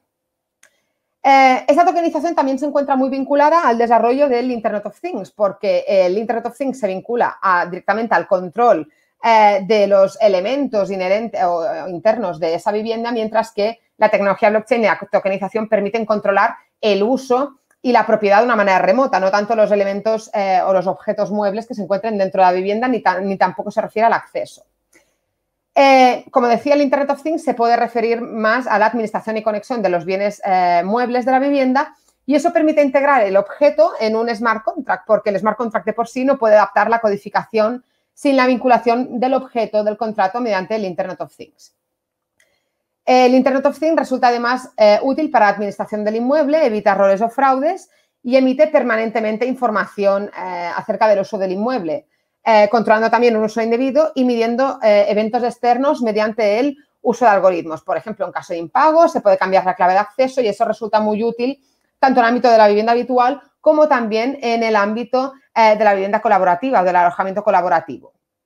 En definitiva, y para ir concluyendo, la existencia de una Smart Property y de los Smart Contracts para la transmisión de la propiedad debe perseguir un objetivo final, y es que la transparencia subsista frente a la abusividad, que la medición de estos eventos externos permita una correcta tokenización de la propiedad y la, tokenización y la vinculación de ese control remoto de la propiedad para una verdadera propiedad inteligente para la vivienda del siglo XXI.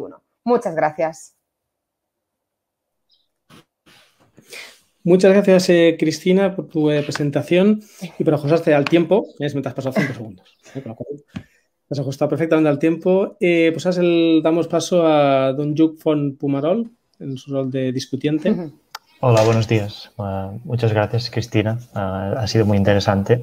Bueno, tengo que decir que no es un tema que me queda un poco lejos de mis conocimientos, pero todo y así pues he podido entender, bueno, o me han quedado un poco más claros algunos conceptos. Bueno, mi pregunta va un poco relacionada con el hecho de que este tipo de contratos puedan suponer una barrera en términos de cómo difíciles son de comprender, ya que usan, ¿no?, has comentado, inteligencia artificial o conocimientos de programación en algunos casos, ¿no? Y cómo esto puede suponer una barrera a la hora de entender este tipo de contratos y de hacerlos verdaderamente democráticos, ¿no? Sí, bueno, de hecho es muy interesante tu observación, muchas gracias, porque precisamente una de las cuestiones principales en cuanto al uso de los smart contracts traslativos, en este caso para transmitir el dominio de vivienda, es precisamente acercar el lenguaje informático a la codificación, digamos, a un uso más común y no tanto pensado para programadores. Habría, digamos, diversas vías para hacer eso. En un caso sería, digamos, transformar o intentar transformar las distintas prestaciones del contrato a códigos informáticos comprensibles por la población en general. Y otra vía, que esto lo tengo publicado en un trabajo en INDRE sobre los smart contracts, pasa que aquí, digamos, este día un poco de lo que era el tema de la propiedad inteligente. Otra posibilidad es que cada prestación que sea común en los diversos smart contracts se iconifique, es decir, se transforme en un icono. Si nosotros recordamos en los orígenes de Windows, ya digamos con el Windows MS, luego ya el Windows 95, etcétera, la principal victoria que tuvo la democratización del uso de los ordenadores fue que se pasó de la línea de comandos, solamente disponible para programadores y quienes tuvieran un conocimiento informático en el tema, a transformar diversos comandos habituales en iconos cuyo clic por parte del usuario activaba la programación. Por ejemplo, si nosotros queremos abrir el navegador, en realidad estamos ejecutando un código informático mediante un clic. Bueno, pues de lo que se trataría fundamentalmente en la contratación con consumidores y también en aquellas prestaciones principales para la transmisión de inmuebles es que las diversas prestaciones habituales en los contratos se iconifiquen, es decir, se representen mediante un icono que uno pueda incluso arrastrar para configurar su propio contrato inteligente y ejecutar mediante su pulsación. Yo entiendo que la democratización verdaderamente de los contratos inteligentes pasará por eso, por representar en iconos la programación informática. Perfecto, muchas gracias. Gracias a ti. Gracias a ambos por esta interesante discusión.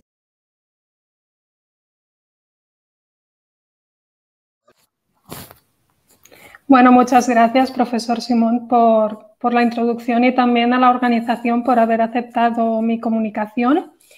En mi caso, la exposición tiene como finalidad, digamos, transmitir muy brevemente cuál es la relación entre la vivienda colaborativa y las nuevas tecnologías, en concreto la tokenización de derechos, y si da tiempo, pues veremos si en la actualidad se pueden llevar a cabo transacciones tradicionales de la vivienda, como la adquisición de la propiedad o la constitución de un arrendamiento, con esta tecnología. Iniciamos entonces con un breve concepto de la vivienda colaborativa, de la economía colaborativa, perdón, que se refiere a los modelos de producción que se basan en compartir bienes o servicios infrautilizados. Entonces, este propio concepto de la economía colaborativa también se puede aplicar a la vivienda y implicaría que las partes, digamos, dos ciudadanos, puedan contactar directamente para poder acceder a una vivienda más asequible, etcétera, etcétera. En este panel, de hecho, hemos visto ponencias muy interesantes al respecto. ¿Cuál es la causa del surgimiento de esta economía colaborativa? Bien, si bien ya existía de hace años, sí que se ha potenciado a raíz de la crisis económica de 2007.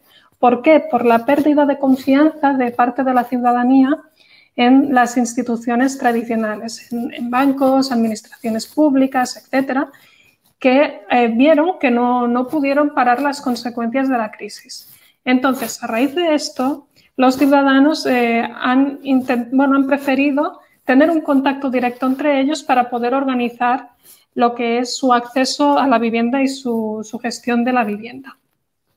Esta vivienda colaborativa puede ser, bueno, de hecho es potenciada por las nuevas tecnologías. ¿Por qué? Porque las nuevas tecnologías son lo que permiten que las partes puedan entrar en contacto entre ellas y, por lo tanto, pues, llevar a cabo los acuerdos que consideren sobre la vivienda. En una primera etapa, este contacto entre los ciudadanos se ha llevado a cabo mediante las plataformas web, por ejemplo, Airbnb, etcétera. Pero lo que sí que se ha estado viendo es que estas plataformas web acaban actuando como intermediarios. ¿Por qué? Pues porque reciben su retribución, por ejemplo, porque son puntos de comunicación con la administración pública.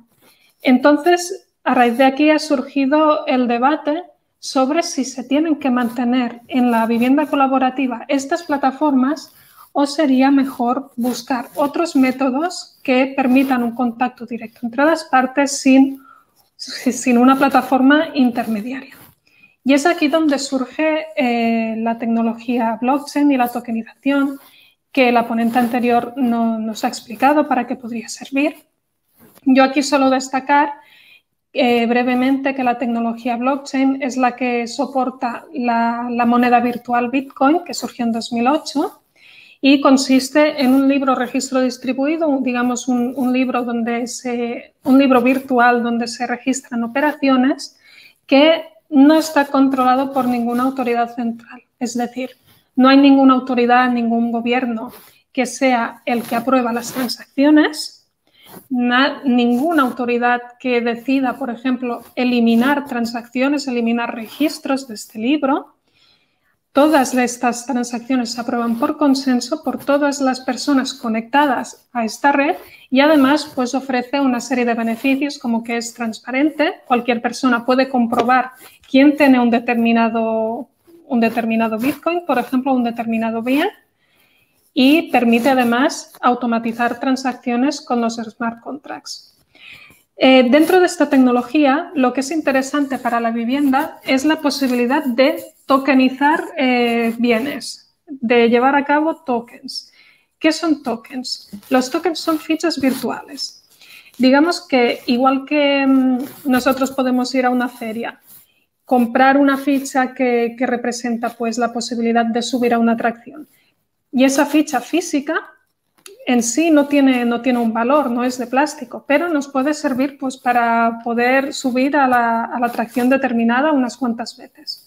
Pues este proceso se podría hacer de forma virtual con los tokens, de modo que crearíamos activos digitales que representen bienes o servicios. Dentro de aquí podemos incluir, por ejemplo, tokens que representarán a la persona que los tenga utilidades, posibilidad, por ejemplo, de acceder a un cine, de ver una película, valores como podría ser la participación en una empresa y además también permiten estas fichas virtuales representar derechos que recaigan sobre bienes, como una vivienda. Y podríamos, por lo tanto, representar con ellos la propiedad de una vivienda. Lo interesante de estos tokens no es solo su existencia de por sí por la tecnología, sino que los podemos transmitir de forma casi inmediata. Dos carteras virtuales pueden transmitirse ese activo digital y entonces a partir de aquí se estaría entregando lo que representa ese token. Además, debemos tener en cuenta que a la vez queda registrado en el blockchain, que es seguro, no se puede modificar, cualquier persona lo puede consultar, etcétera, etcétera.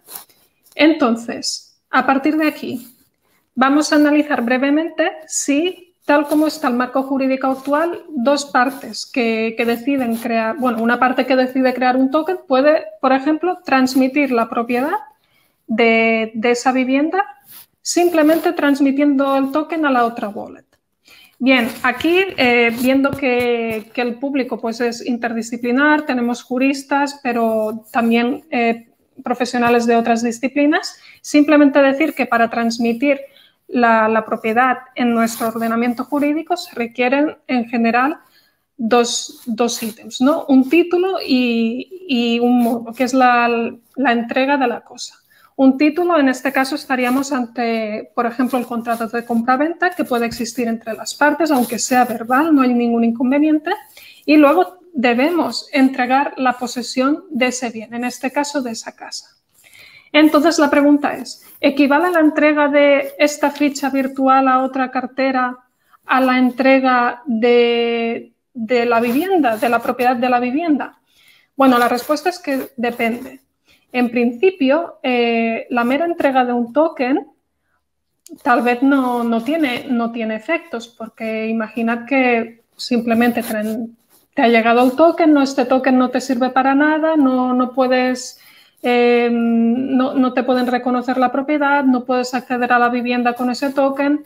Entonces, en este caso, pues en nuestro país no nos habría servido para transmitir la propiedad de la vivienda. Pero sí que habría una opción.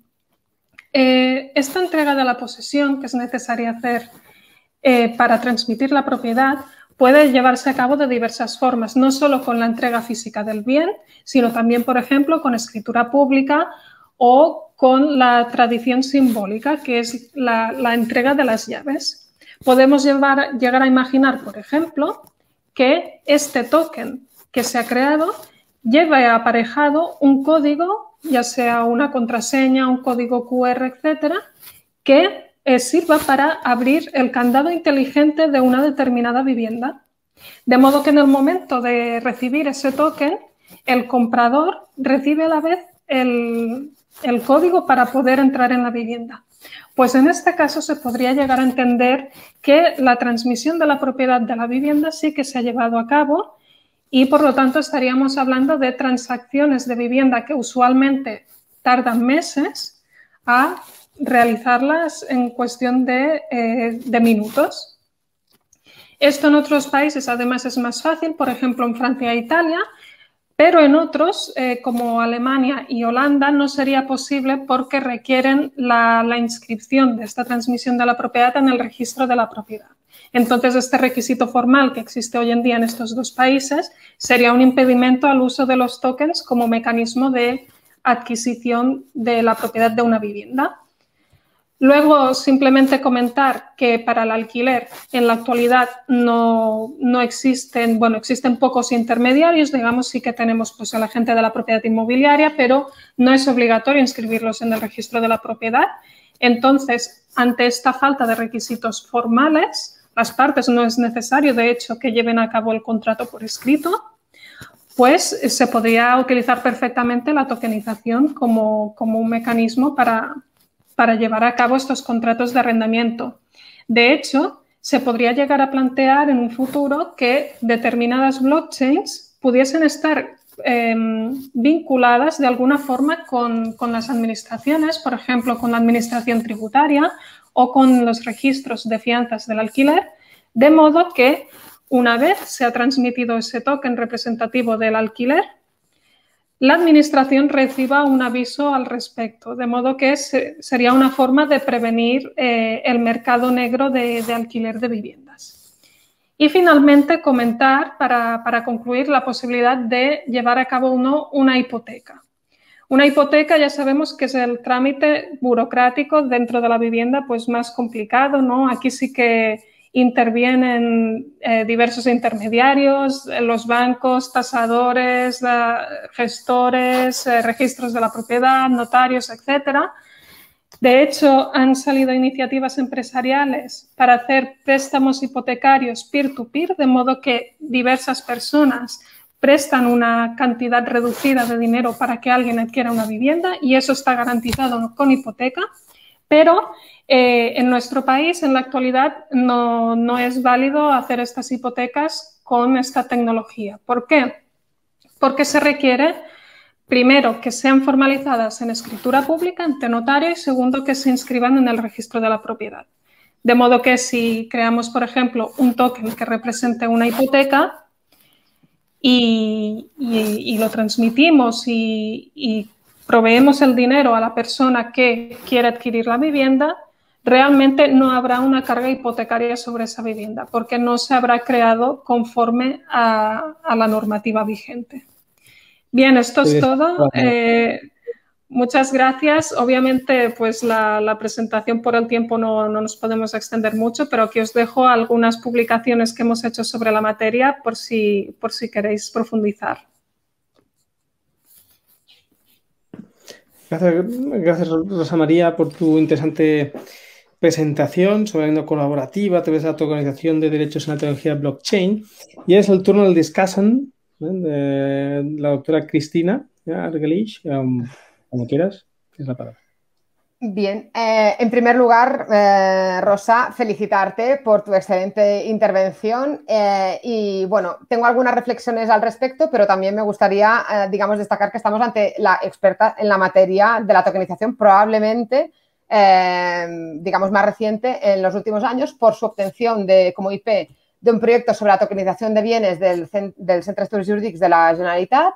También directora del libro que ahora aparecía en la última referencia de la diapositiva de tokenización de bienes en blockchain, publicada en Aranzadi, y también coautora con el moderador del panel de un artículo en una de las revistas de mayor impacto, que es la Computer Law and Security Review. Con lo cual, sobre esta materia probablemente no habrá, digamos, otra persona que sepa más. Y mi pregunta iría referida más bien hacia dónde consideras tú que debería, digamos, prospectivamente, ¿no?, que debería ir una futura regulación europea de las plataformas peer-to-peer, especialmente aquellas en las que se utilicen para transmitir la propiedad, porque a mí personalmente me plantean muchas dudas que no se aborde, digamos, con determinación la responsabilidad de la plataforma. Ese, digamos, de toda la exposición es el tema que más me gustaría comentar en esta breve discusión, digamos. Bueno, profesor Argerich, muchas gracias por el comentario y obviamente por la pregunta. Pues bien, ¿hacia dónde tiene que ir? Primero, destacar que por el momento sí que es verdad que Europa está abordando el tema de la tokenización, en concreto en su propuesta de Markets in Crypto Assets. Lo que pasa es que solo lo está abordando desde el punto de vista de los tokens más financieros, digamos, más pues de préstamos, de acciones de empresas, etcétera. Y deja al margen totalmente lo que son los asset-based tokens, que son esos que nos representan los derechos sobre los bienes. Decir también que a pesar de que algunos estados también han previsto la tokenización, solo en Bielorrusia y en Liechtenstein se hace referencia expresa a los asset-based tokens. A partir de aquí, ¿hacia dónde tendría que ir? Y la responsabilidad de posibles plataformas. Bien, empezaré por lo de las posibles plataformas. Claro, aquí estamos hablando en principio con el blockchain de una red peer-to-peer, en que no hay, como existe en Airbnb, pues una plataforma en sí, ¿no?, que ponga los precios o que explique los términos, etcétera, etcétera, sino que es un contacto directo entre las partes. Entonces, eso sí que deja pues desprender que tal vez estaríamos ante una regulación, no estaríamos ante una regulación de consumo porque tendríamos dos privados simplemente que se ponen de acuerdo en algo. Pero sí que es verdad que hay como figuras híbridas, hay como exchanges, hay como plataformas que si bien usan blockchain, sí que están como ejerciendo un cierto rol de intermediación, ¿no? Y anuncian, por ejemplo, pues los tokens que hay por allí. Entonces, aquí sí que considero que tendría que abordarse esto. De hecho, creo que en estos casos les sería aplicable esta propuesta de regulación europea, porque no hay distinción en este sentido en referencia a un token de un non-fungible token, por ejemplo, un token que nos representa una obra de arte, que no a una vivienda. Claro, aquí está el debate de hacia dónde ir, ¿no? Hacia la regulación de estos blockchains, hacia la prohibición incluso, por el hecho de que puedan existir registros paralelos, como ha comentado en su presentación, o hacia la apuesta por un sistema totalmente desintermediario. Desde mi punto de vista, sí que hay ciertos problemas que un blockchain público como puede ser el de Bitcoin o el de Ethereum pueden conllevar para el mercado de vivienda, como son, por ejemplo, que en estos blockchains no hay una identificación aparejada, no hay una identificación oficial, lo que puede promover blanqueo de capitales, que no sepamos realmente quién es el propietario, etcétera. Pero ante esta posibilidad, tal vez la opción no sería una regulación completa o una prohibición, sino intentar, por ejemplo, certificar determinadas cadenas de bloques que si cumpliesen unos requisitos como identificación de las partes, identificación clara de la propiedad vinculándola, por ejemplo, con el registro o el catastro, etcétera, pues pudiesen servir para la transacción inmobiliaria. Tarde tenemos pues una pregunta que se ha formulado en esa caja de comentarios situada debajo del escenario y va dirigida a la doctora Rosa María García Teruel y la pregunta es la siguiente. En las escrituras necesarias para inscribir el dominio en el registro de la propiedad hay que hacer manifestación de los medios de pago para cumplir con la normativa de blanqueo de capitales. Entonces la pregunta es ¿cómo se podría conciliar este aspecto con los tokens? Bien. Muchas gracias por la pregunta. Tener en cuenta, en primer lugar, que en la actualidad pues, la adquisición, por ejemplo, de una vivienda con un token no tiene por qué pasar por el notario, es decir, se puede llevar a cabo tal cual, ¿no? Y en este caso, pues no tendríamos esta obligación de verificación de los medios de pago por parte del notario. Ahora bien, si imaginamos, por ejemplo, que las partes, una vez han llevado a cabo la tokenización, prefieren legalizar, entre comillas, ¿no? su situación y que llegue a constar en el registro de la propiedad, etcétera, en ese momento, cuando se lleve a cabo la escritura notarial, efectivamente el notario tiene unas obligaciones de blanqueo de capitales, no de prevención de blanqueo, de mostrar cuál ha sido el medio de pago, si se ha pagado, por ejemplo, en efectivo, con transferencia, etc. Yo no veo inconveniente en que si esta tokenización, esta adquisición de la propiedad de la vivienda, se ha pagado, por ejemplo, con moneda virtual, con Bitcoin, con Ethers, etcétera, el propio notario en la escritura lo haga saber. Y de igual forma que pone, por ejemplo, en el caso de las transferencias bancarias, pues desde qué cuenta se ha efectuado el pago, a qué cuenta ha ido, etcétera, pues que ponga también la referencia de la wallet, la referencia de la clave pública y haga constar que el pago de ese token representativo de la propiedad de la vivienda pues se ha llevado a cabo con criptomoneda.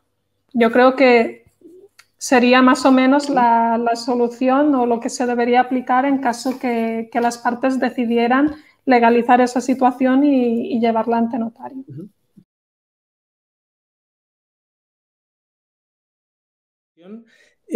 Pasamos a la última ponencia de este primer panel.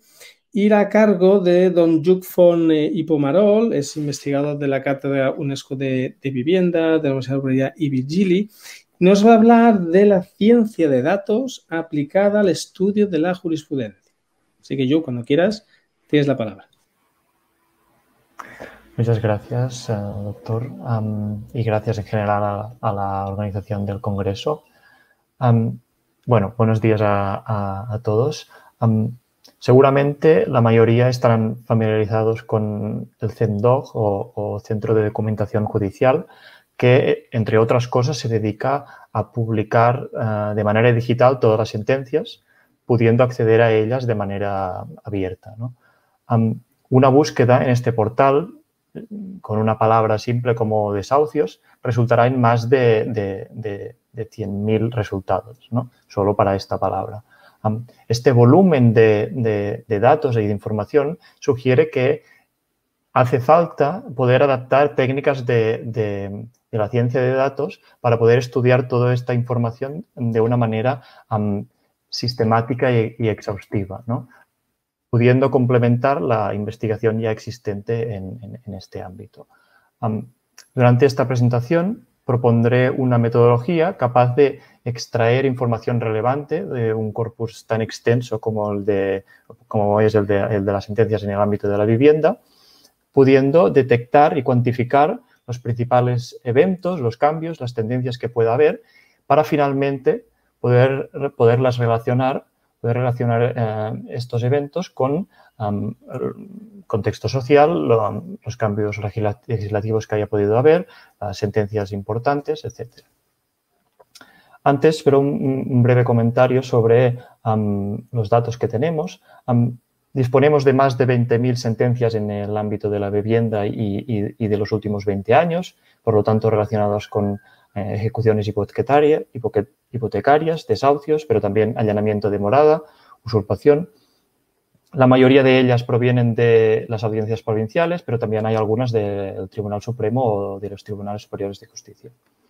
No solo podemos acceder al texto, sino que también, y gracias a los datos que nos ha cedido muy amablemente la editorial Terán Lo Blanc, podemos acceder directamente a cuáles son los magistrados, la fecha, las leyes que se citan, etc. Entonces, a partir de esta información, a partir de estos datos, lo que hacemos es cuantificar el contenido de cada una de las sentencias. Y por contenido, nosotros extraemos, por un lado, el texto, las palabras, y por el otro, los artículos de leyes que se citan. De esta manera, extraemos esta información de manera sistemática a lo largo de todo el corpus de sentencias que tenemos, pudiendo crear estas estructuras de red donde se pueden resumir los usos y las estadísticas de todas las palabras, ¿no? y de los artículos de leyes que se citan. De tal manera pues, que puede haber palabras que solo aparecen en una sola sentencia y otras que aparecen en todas ellas o en la mayoría de ellas, ¿no? Y son estas diferencias en las estadísticas de uso lo que nos permite de aplicar lo que se llama un topic model o un modelo temático. Este tipo de modelos aprovechan estas diferencias en la estadística de uso de las palabras para inferir temáticas, ¿no? Inferir los topics, estas temáticas que no son más que grupos de palabras que comparten una misma estadística o que son usadas de una manera similar dentro del corpus, ¿no? De tal manera que pasamos de un listado extenso de palabras a un conjunto reducido de grupos o topics o temáticas, ¿no? de ellas, ¿no? Esto lo hacemos tanto para las palabras como para los artículos de leyes de manera paralela. ¿Y para qué queremos estos grupos? ¿De qué nos sirven estas temáticas? Pues esto nos sirve para definir un sistema de referencia común sobre el cual medir el contenido de cada sentencia, de manera que podemos establecer comparaciones, ¿no? Estas temáticas son las mismas para todas las sentencias, pero el peso que tienen en cada una de ellas depende de las palabras que haya en ellas, ¿no? A modo de ejemplo, ¿no? Por ejemplo, aquí tenemos estas dos sentencias, ¿no? Que usan unas determinadas palabras, pueden algunas de ellas ser compartidas, ¿no? Y entonces el modelo de topics nos indica la pertinencia de cada una de ellas a los determinados topics, ¿no? De manera pues, que vemos que efectivamente las temáticas son las mismas, definidas por estos tres colores diferentes, ¿no? Pero el peso que tienen dentro de la sentencia es diferente porque, por ejemplo, aquí, por el tópico amarillo, esto nos indica que el 25% de las palabras pertenecen a él, mientras que en esta otra sentencia es el 60%, ¿no? Podemos establecer este tipo de comparaciones. Y de manera análoga lo podríamos hacer para los artículos de leyes, ¿no? ¿Cómo son estas temáticas? Pues aquí un ejemplo de una sentencia real, ¿no? Este dibujo nos indica que el 2,6% de las palabras que aparecen en esta sentencia están relacionadas o son de esta temática, ¿no? Que vemos aquí que viene definida por estas palabras. Hijo, identificación, habitación, padres, familiares, marido. Vemos que al menos hay una cierta coherencia semántica, ¿no? Y lo mismo para los artículos de leyes, ¿no? Esto nos dice que el 45% de los artículos citados en esta sentencia pertenecen a esta temática que viene definida por este listado de artículos de leyes, ¿no?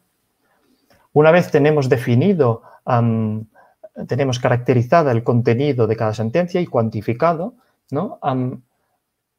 cogemos una perspectiva más global, midiendo, ¿no?, cuáles son los tópicos más frecuentes, cuándo aparecen, cuándo desaparecen a lo largo del tiempo.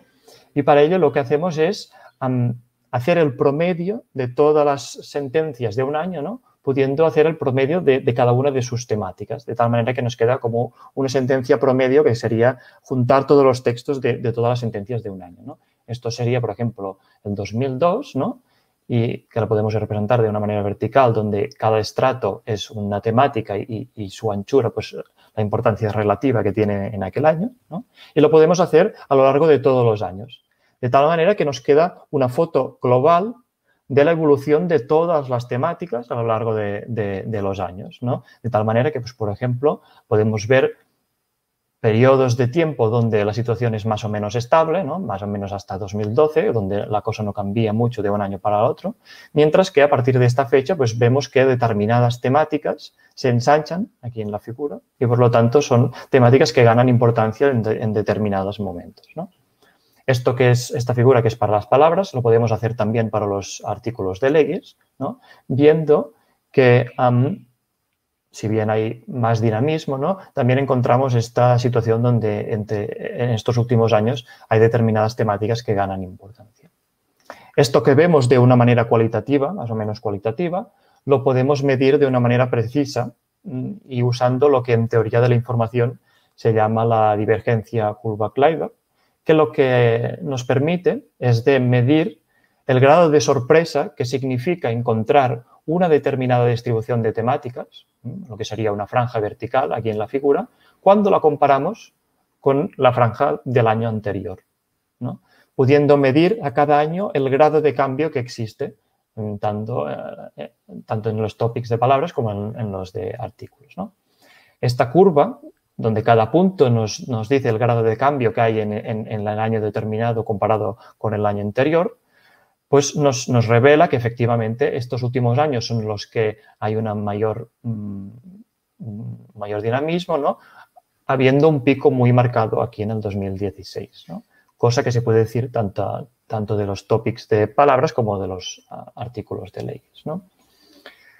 No solo podemos ver desde un punto de vista global cuándo son los momentos de más cambio, sino que podemos ir a analizar en cada momento cuáles son las temáticas que contribuyen más a estos cambios, ¿no? En particular, pues he resaltado aquí esta temática, que es una de las que más prominencia ganan en estos años, ¿no? Y vemos pues que las palabras que hay en él están relacionadas con cláusula suelo, abusividad de la cláusula suelo, nulidad de la cláusula, ¿no?, relacionado con pues, la sentencia del Tribunal Supremo que dictó la nulidad de esta cláusula, ¿no?, por abusiva. De manera, este ejemplo nos sirve para mostrar cómo somos capaces de detectar determinados eventos y medir su efecto dentro del sistema judicial, ¿no? Ya para acabar, pues concluir que hemos visto que nuestra metodología es capaz de extraer o de sacar provecho de este gran volumen de información que proviene de la digitalización de las sentencias, ¿no? Es un procedimiento que nos sirve tanto para analizar el discurso, las palabras, el texto y cómo evoluciona tanto esto como el uso de legislación con una misma metodología, ¿no? El hecho de usar este modelo temático nos facilita la interpretación porque podemos ir a buscar la contribución de cada una de las temáticas en los cambios y esto nos permite de ir a detectar los determinados eventos y medir su efecto en el sistema judicial. Para acabar, comentar que el procedimiento es lo suficientemente general como para no solo ser aplicado en este caso de estudio, ¿no?, como serían las sentencias en el ámbito de la vivienda, sino que poder estudiar otros sistemas judiciales, otros ámbitos legales, etc. Hasta aquí mi presentación. Muchas gracias. Muy bien, muchas gracias, Lluc, por tu presentación y por ceñirte al tiempo estipulado. Y pues doy paso a la doctora Rosa María García Teruel en su rol de discutiente. Bien, muchas gracias, señor Font, por la presentación. La verdad que me parece un proyecto de investigación muy interesante, ¿no? Cómo poder extraer estos datos de las sentencias sin tener que ir sentencia a sentencia, que es lo que hemos estado haciendo los juristas durante, bueno, hasta ahora, ¿no? Entonces, yo aquí le veo mucho potencial a este proyecto, a esta metodología, no solo desde lo que puede servir para los prácticos del derecho, abogados, jueces, etcétera, sino también, por ejemplo, para el propio legislador. Si queremos elaborar unas políticas públicas de vivienda basadas en evidencia, me parece que el análisis de todas esas sentencias, de cómo ha afectado una determinada normativa en ellas o una determinada jurisprudencia, pues puede ser muy interesante para perfilar estas políticas, incluso para corregirlas, proponer de nuevas, etc. Yo solo tenía una pregunta, por curiosidad, sobre esta metodología. He visto que en una de las diapositivas pues, incluye como los grupos de palabras, ¿no?, que sirven para detectar estos cambios. ¿Cómo se ha decidido incluir unas determinadas palabras en estos grupos? Por ejemplo, en una de ellas pues, había palabras generales tipo habitación, visitas, etc.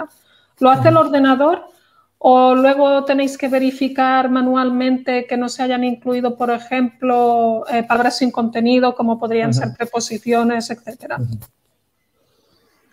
Bueno, pues muchas gracias por el comentario y también por la pregunta, que en efecto es muy interesante porque es una cosa que no he explicado demasiado. Pero aquí hay dos partes, ¿no? Una referida a cómo se detectan estas temáticas y la otra, pues, más a cómo se limpia previamente el texto para que un análisis de este tipo pueda tener lugar, ¿no? Que es bastante complicado bueno, y tiene muchos detalles, ¿no? Es muy importante, ¿no?, el que comentas de este tipo de palabras que no son informativas, ¿no? Las preposiciones o artículos, ¿no? Este tipo de palabras aparecerían juntas, ¿no?, en una temática, ¿no?, y no nos informan del contenido del texto y, por lo tanto, previamente se limpian, de manera automatizada se limpian, ¿no? Cogiendo, por ejemplo, ¿no?, todo esto se hace a partir de la estadística que tienen cada una de las palabras. Por ejemplo, para sacar las palabras estas que son menos informativas, lo que se hace es ir a ver la estadística que tienen en cada una de los documentos, ¿no? Una palabra que tiene el mismo porcentaje de uso en cada sentencia, ¿no? Esto nos indica que es una palabra que no aporta información, ¿no? Es una palabra que son conectores o son preposiciones, no dependen del contenido del texto, sino que dependen del lenguaje, ¿no? Por esto, si vemos que tienen unas frecuencias muy homogéneas, ¿no?, estas palabras se quitan, ¿no?, en contraposición a palabras que aparecen mucho en una sentencia solo. Pues esto quiere decir que nos informan de cosas, ¿no?, y por tanto son importantes. Por lo tanto, hay un limpiado de las palabras. Por otro lado, ¿no?, ¿cómo se definen los grupos las temáticas, ¿no? Pues de manera totalmente no supervisada, ¿no?, que quiere decir que no quedan automáticamente definidos las temáticas y, de hecho, ¿no?, el modelo esto no sabe ni que están escritos en castellano, ni cuál es su posición dentro del texto, ¿no?, ni qué letras las forman, ni ninguna información de este tipo, sino solo cuántas veces ocurren en cada documento, ¿no?, y cómo se relacionan con las otras palabras del texto. Esto sería un poco el resumen. Muchas gracias.